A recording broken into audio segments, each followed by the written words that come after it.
All right, guys, thanks for joining me here at South by Southwest Startup Weekend.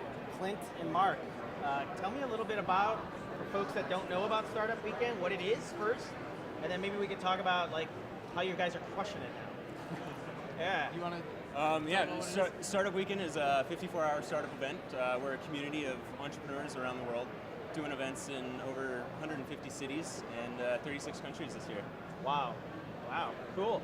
So how long has it been around? Has it been around for a long time, or? So it started in '07, and basically what happens at an event, developers, graphic designers get together with business people, so marketing folks, MBAs, IP attorneys, angel investors, VCs in the room. Right. And what happens is people pitch ideas, then the top ideas are voted up.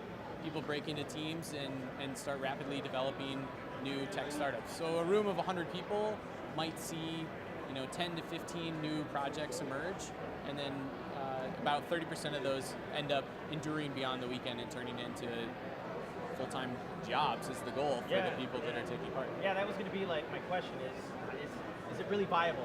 Is it possible to start a company in a weekend, 54 hours? But you bet. Yeah. We got a team here at Startup Weekend Los Angeles just 3 weeks ago.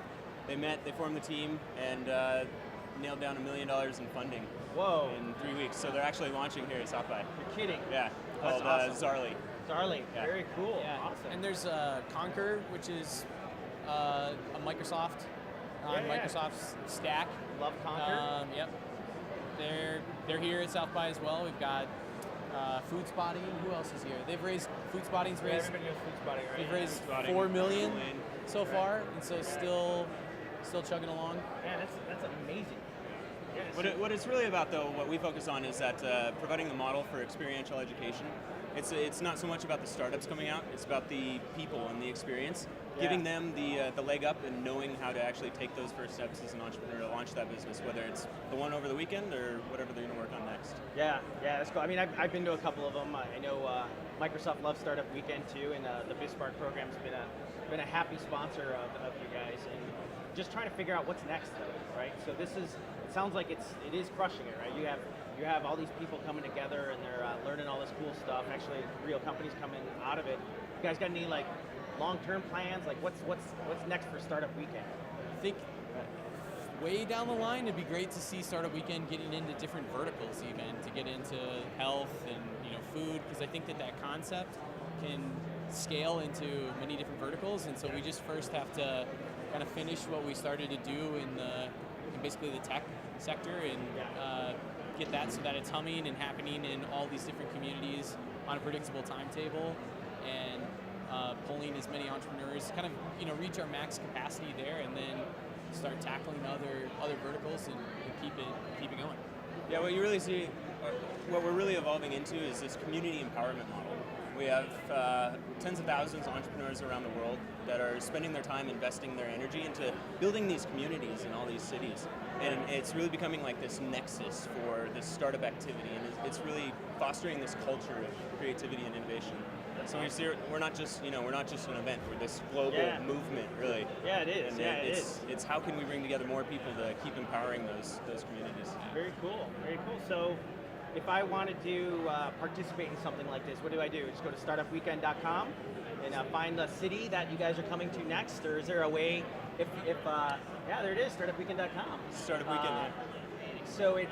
So what do I do? Is it startupweekend.com or .org? .org. Either way will get you to Either way I'll get there, okay. Either way cool. I'll get you. So yeah, basically go to the website, figure out if it's for you or not, learn a little bit more about it, you might have some questions, and then register. And so even if you haven't entered the startup world before and you've never built a startup or had any part of a startup, that's okay. Yeah. It's great that we encourage kind of newbies to come and learn from seasoned pros that are also there about what they've launched and how they've done it, and to just kind of get your foot in the door. So right. Yeah, I love the concept that it's an experience, right? It's not meant to be an event, right? So it's really coming together and learning from other people. So what if I go to the site and I live in Timbuktu somewhere, right? And my city's not there. Sure. Is there a way I can reach out or recommend a city, or is there some way I can get that type of movement within my own city? So we have a very open model. Yeah. Organize an event. Oh, okay, cool. It's real easy. Nice. Yeah. Click it and let us Cool. know. Awesome. All right, cool. So, Clint, Mark, you guys are crushing it. Love it. Thanks for taking the time out at South by Southwest. Thanks. Awesome. Thanks. Thanks, Brian. Thanks. Cool. Thanks, guys.